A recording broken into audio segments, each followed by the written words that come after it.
Good morning, as folks.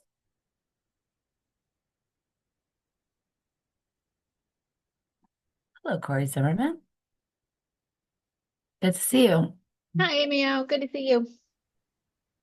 As I was coming on, there was something that wanted to update, and I was trying to close out of it, but I may have said start now. So I'm going to make somebody else the host in case my Zoom implodes. Um, Good morning, Brendan. It's good to see you. Marissa, I'm going to make you host. Sounds good. Oh, there's Neri too. Okay, great. All right, Brendan. Let's here we are on Thursday, the 9:30 call. It was great to see folks this week. We've had lots of people join. It's great to see over 70 people here this morning. So I'll turn things over to you. I'll make sure you can share your screen. And Brendan, tell us a little bit about you and how you came to be in their current role. And then we're excited for the update.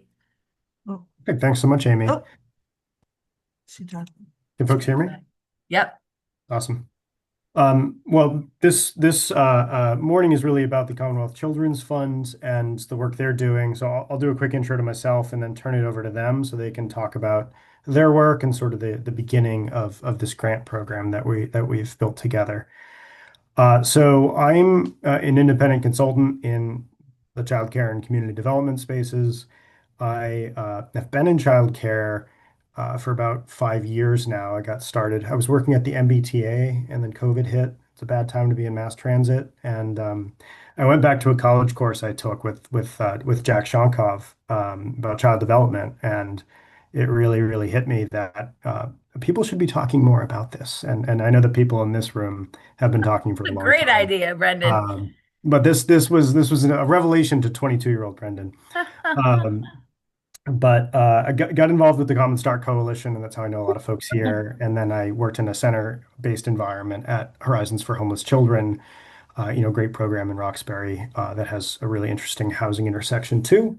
So I'd love to kick it over to Lydia and Melora for the work we're doing here. Really excited to tell folks about this opportunity, and it's coming from a really interesting place and a really interesting perspective. So I'll hand it over to them. Good morning. Amy, do we have to do the who we are thing?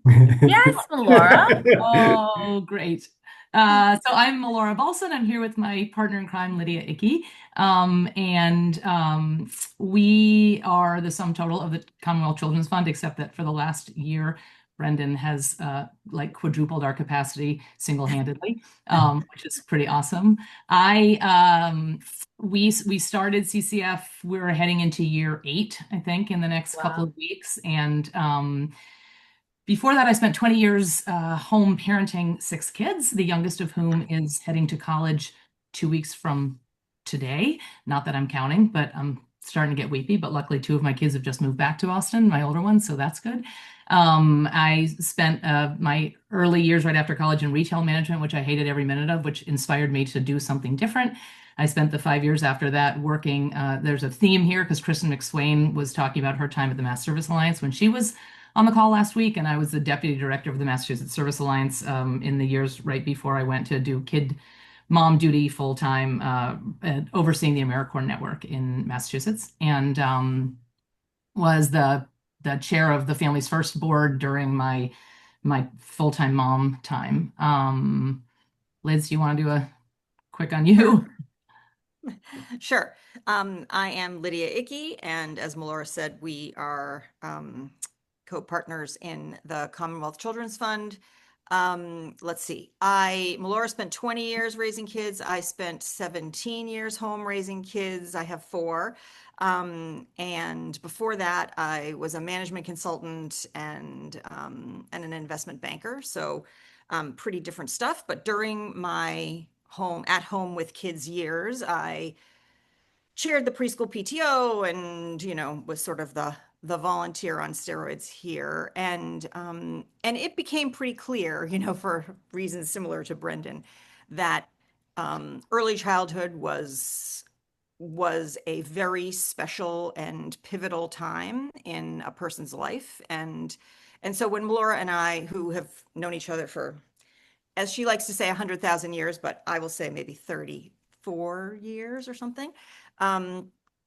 When we were getting together to think about what our next steps were going to be, and we were thinking about launching something, it was clear to us because of our lived experience, with all of our children and our prior experiences that early childhood, supporting early childhood in Massachusetts, was just our sweet spot. And I grew up in Dorchester, and so definitely wanted to stay focused in Massachusetts. And I guess that's our origin story. And then just the 15 seconds on, we have for the last 8 years funded system level work in our sort of theory of the case is like, this is a public sector play. This is not like philanthropy is never going to be the answer to all of the additional investments that are needed in early childhood. So we have done things that make that more likely or hope make it more likely. Things like supporting strategies for children. And we have worked pretty closely with the EC. We help support the consultants who came up with the C3 formula. So it's all this sort of behind the scenes, not direct service stuff that we have funded in the last bunch of years. And we have generally not supported direct service. There have been some exceptions. And because Laura Perel is in my top right screen right there, I will say that we have supported some pilots when people are doing things pretty differently. And the FCC incubator that Nurtury started just 6 or 8 months ago is one of those, or has been one of the exceptions to the rule. A year ago, we twisted Brendan's arm and asked him if he would help us think about a new grant program for the first time, an open, not invitation only, like welcome in thing. It's the first time that we've done this. And he, as anyone who knows Brendan has worked with him before and probably knows, has exceeded our wildest expectations, has talked to half the people in the state of Massachusetts, and now is going to lay out for you what it is that we're doing. Now, see, Malora and Lydia, that was not so hard. And you two have both been longtime, consistent 9:30 callers. So it's great to have you both here this morning. And Brendan, we'll turn it to you. Perfect. So just checking folks are seeing a slide deck and not my son's picture, my other screen. Yes, we can see the slide. Okay. He's more interesting, but so we're going to talk very briefly about the Bright Beginnings Breakthrough Fund. We'll switch to the B3 fund for short. This, as Melora said, is an open grant program. It's a really exciting thing, and there's going to be a lot of information coming after this to follow. So the grant program is open as of yesterday. It's open until October 7th for the initial application period. So no one has to run and do anything before the weekend. So I will go fast given our time, but don't worry. It's live on the Commonwealth Children's Fund website, and that's the place we'll keep sending everyone. Great.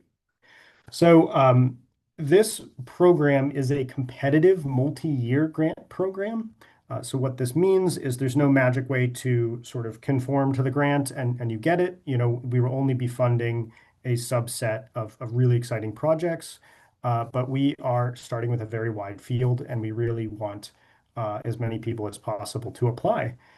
So it's designed for Massachusetts nonprofits with ideas about how service delivery could be improved, and we're really aiming to support children 0 to 5 and their families. Right, so this is focused on children and families, but there are a lot of interesting ways to help children and families, right? And a lot of folks in here know sort of the necessity of things like wraparound services, mental health supports, and we really want to get people thinking hard about different ways they can get to the child and family dynamic and improve that. So this program's goals are really fourfold. We're trying to spark innovation, that is sort of catalyze, new thinking in the field. We want to center children and families, as I said earlier, and we want to raise up ideas that can work elsewhere as well, right? This is not just about supporting sort of the one-off, that worked in that strange situation out there in sort of a place that is very unique, but we're really interested in sort of what are the universal truths, good ideas that can spread. And finally, we are interested in building field capacity. We want these ideas to be sustainable, right? We want to make sure they help sort of heal the field, so to speak, and continue to grow capacity and support a healthy workforce. So why another grant program? I like to start with this because I used to be in a provider environment. There are a lot of grants buzzing by your head. There are really three reasons we point to in talking about this. One is that we have seen, the funding formula in the state of Massachusetts change. The advent of the C3 program. I think a lot of the hard work from the department has really given providers a little bit of wiggle room. Not a lot, I've been there, but a little bit of room to think differently about how you're providing your services and how you're working with your staff. The second reason is we want to recognize that public funding sources don't really support innovation, right? You're not gonna completely reorganize a classroom on the off chance that EEC increases a voucher rate just for you, just because they love you. So we know that the public funding system doesn't invite risk taking, and we want to provide the space and the capital to allow for some of that.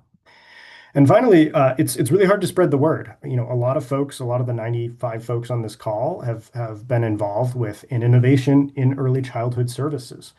And it's really, really hard when you're keeping a program going to spread the word. You're not really paid to like pick up the phone and call someone in Pittsfield and say, I did this cool thing.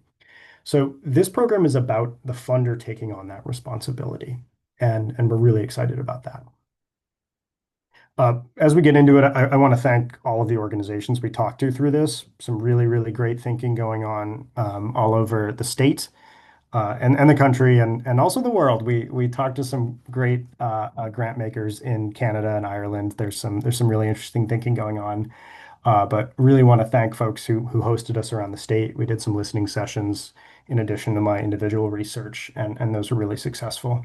And there are many others who are not pictured here. So how does the B3 fund work?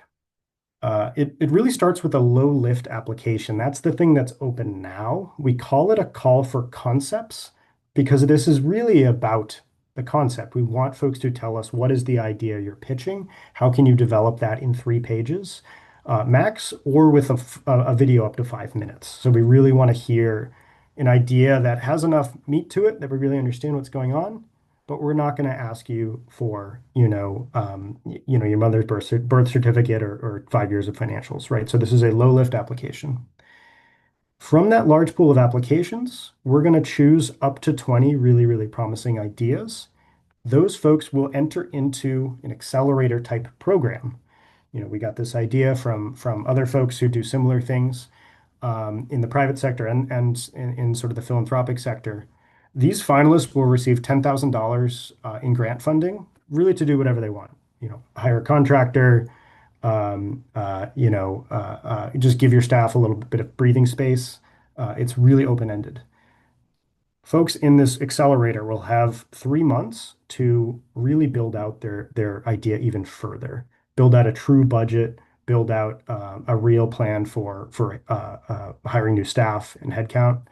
And you'll also have coaching support. So we're going to have folks available who have been there when it comes to rolling out new programs and can really be a second opinion on tough things that you might need to make a decision on in your final application. Final applications take the form of, you'll fill out sort of a longer text-based application on our digital portal, and you'll do a Shark Tank style pitch, a remote pitch. But we're excited to hear from the field what they want to fund their idea. There is no one number. You will never see one number in grant funding. We like to say that up to 10 grantees will receive $50,000 to $200,000 per year for up to 4 years. That's a big box to play in. The whole idea of the pitch is to have providers tell the funder what they need to accomplish their idea, right? This is not this is open-ended for a reason because that's how we will catalyze good ideas. We want the field to tell us where are the pain points, what can we do to overcome those pain points. So I'm sure many folks are wondering, who can actually apply. So I'll go through this pretty carefully. Massachusetts-based 501(c)(3) nonprofits serving or supporting children 0 to 5 are invited to apply. And alongside that, we envision other nonprofits, other public agencies, and maybe even in for-profit organizations could sort of be eligible for this application if they find a 501(c)(3) funding partner. The classic example is the school district that has a foundation, right? So this is a thing that's done. This is not a value judgment. We're not trying to say like there's only one way to provide quality service. It's a restriction of the sort of upstream funding, and we're really happy to work with folks on making this work. So again, the real focus is on Massachusetts service, right? So CCF is a Massachusetts-centric funder. This is a statewide program. This is not a Metro Boston program. This is truly statewide. There is no sort of one recipe for success. And I'll emphasize that this is an early childhood program. And I'll unpack what that means in a second. But I say childcare a lot because I came from a center-based provider. You'll have to excuse me, but this is really broad. If you're a home visiting program, if you're a pediatrics program, you can definitely apply to this program. In the middle slide here, we really want to emphasize, because we hear this question a lot, both single organizations or multi-group partnerships are welcome to apply. We've seen grants that force people to form partnerships, and we're not trying to emulate that, right? There is no one way to succeed, and there is no one region or sort of like programmatic model that is sort of the target. So we want to be really, really clear about that.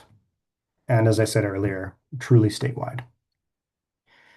Finally, what do we mean by early childhood? And I think it's really important to point out this is based on work that's already been done by folks in the field here and supported by CCF in the past.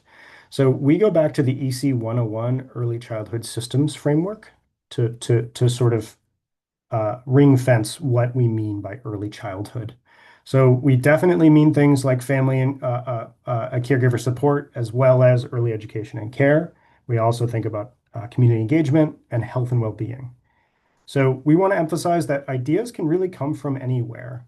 I made this chart to really suggest the possible breadth of this program. You'll see any of these systems have component parts that are connected to other systems as well, right? Home visiting is a health and well-being thing, ostensibly often, but it's also family and caregiver support. As a parent that had an early interventionist show up at my door with my first son, that was definitely an important piece of family support in addition to healthcare. So we want to emphasize that this is a really broad program, and it's a broad conception of early childhood. So this is getting towards the end here. I want to lay out the sort of the meat of the application process, just so folks have the full picture. So the call for concepts opened yesterday. They are due by October 7th. No bonus points for getting it in as early as possible. So no rush on that. We know a launch in August is a little tough, so we're going through October. The accelerator will go basically from the end of the year, so you say November through spring, probably around March of 2026. And the final applications will probably be due in March, and we will schedule the pitches around there. We expect to make final granting decisions in April. And again, these are long-term relationships. We are going to have technical assistance in the form of a few coaches, but also an evaluation firm to sit alongside you this whole time. Grantees will not be expected to come up with an evaluation function out of nowhere, right? So that is something that CCF really wants to take on and use to their advantage, right? We want a really great product to talk about what's been successful and what still needs more innovation. Now, my last slide here is super detailed, and I'll just leave it up here, and we'll go for questions because this is, sort of the full timeline. We have some info sessions coming up. The first one is next Tuesday. I am available for office hours. Amy and I will work to send out the link. You can just auto book my time.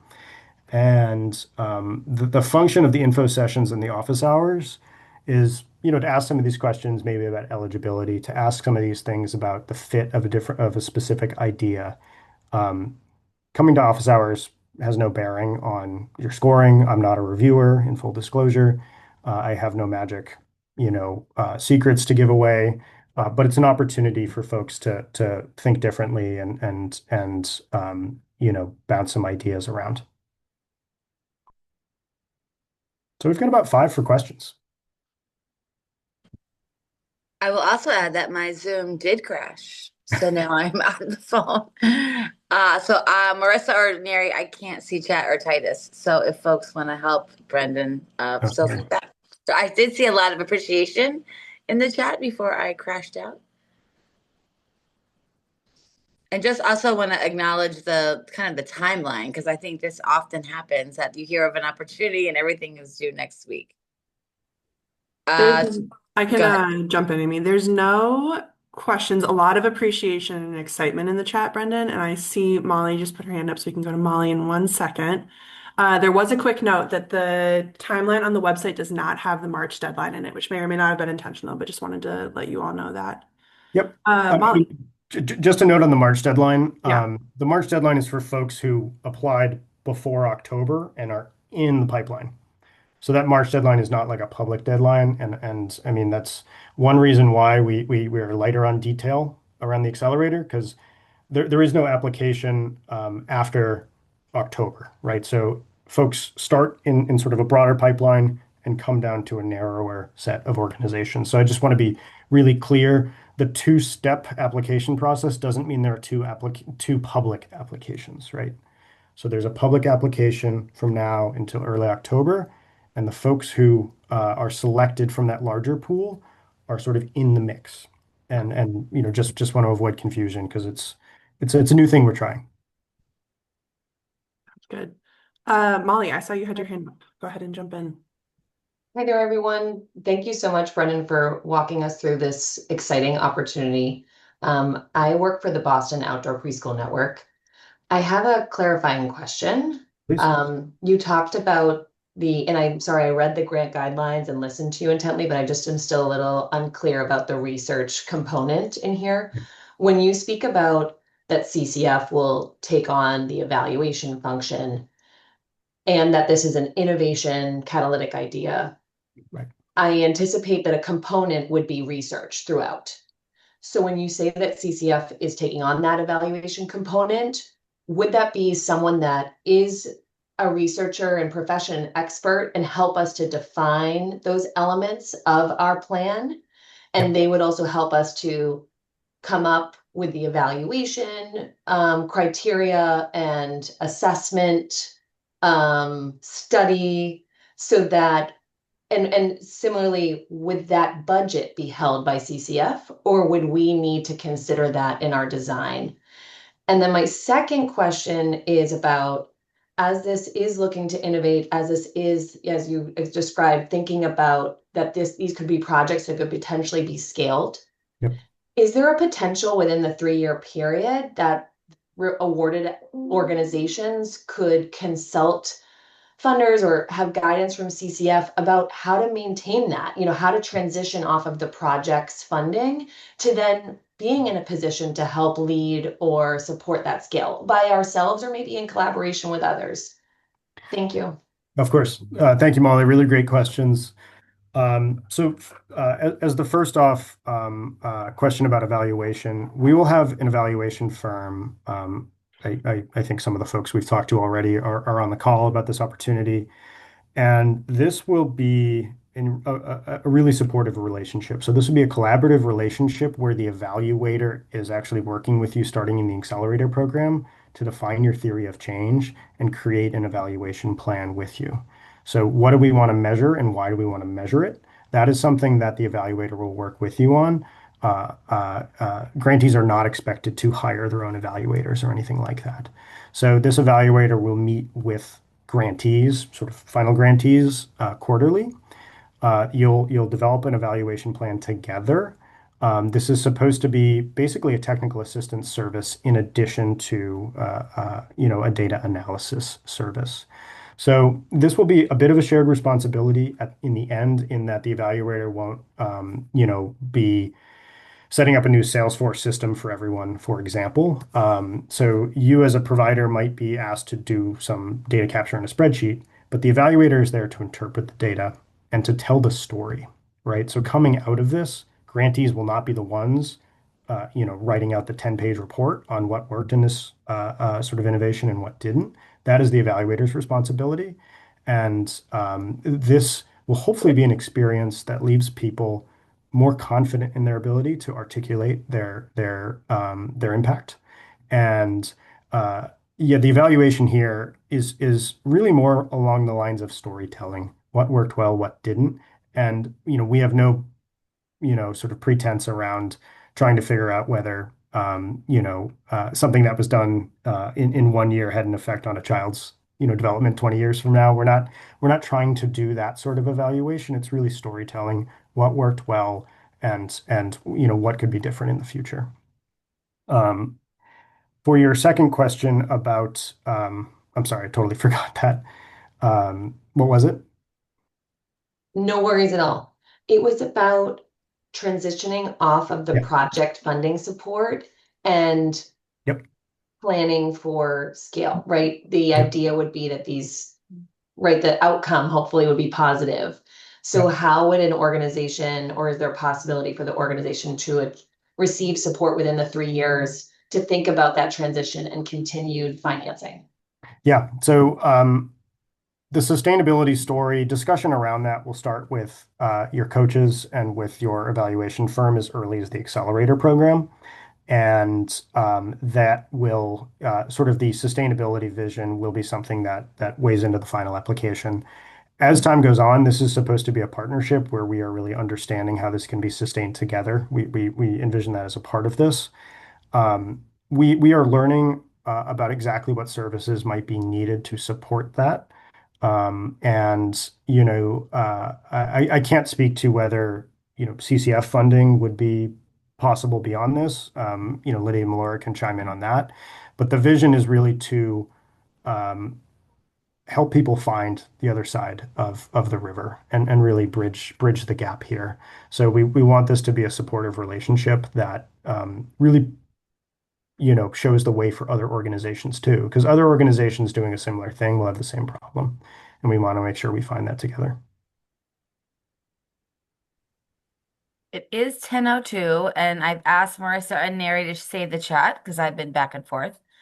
I did see that there was something about office hours in the chat earlier. So was that to book it with you, Brendan?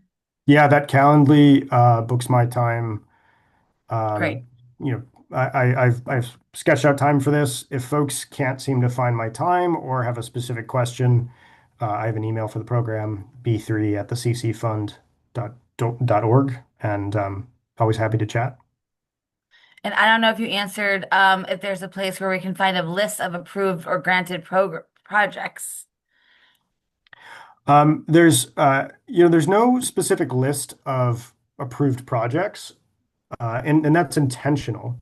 Right. We want this to be, we don't know, we don't know. And Right. we as a funder, me speaking on behalf of a funder, we don't want to tell the field what is most needed. And because we could be wrong, right? And this is about figuring out what's true. And we our FAQs have some case studies, so we don't want to keep people groping in the dark here. So there have been some really innovative things where providers have worked with, say, mental health providers to build Yep. in-house centers of excellence. There have been instances where folks that work on family economic stability have really harmonized their programs around the principle of holistic family support. And we think that's really great. There have been home visiting programs that have really scaled up to sort of to like take away all the complexity of insurance from families and really make sure people are getting what they need first, and sort of funding discussions come later. Those are all really interesting family-centric ideas that we get excited about. But there is no one list of like what is going to find funding. And again, this is competitive. This is not sort of a sort of a go fish game where we're trying to get people to conform to a specific idea and then they automatically get funded. it's really to figure out Great. what are the great ideas that are out there and what do we think will go furthest when we work together. Excellent. So, the links are in chat. You can find everything, it sounds like, on the Commonwealth Children's Fund website. Brendan and Laura and Lydia are often on the 9:30 call, so if folks have follow-up questions, you can always message them on the call, which is what I want the 9:30 call unauthorized biography to be, is all the messages between everybody on the call that we don't see. But just want to thank Brendan for joining us today. Also, Malora and Lydia for your incredible leadership and partnership in doing this work. We will also, this was recorded today, and I've offered, Neri doesn't know this yet, that maybe we can kind of condense it and put the presentation part so it can be also posted on the Commonwealth Children's Fund page. So thanks so much. As I said, we had a cancellation on Monday. So if you have an idea of someone we can invite for Monday, let me know. I'm looking for talent. So otherwise, have a wonderful weekend. Thanks so much for being here. It was great to see almost 100 people here on a Thursday in August. And we will see you next week. Thanks so Thanks, all. much.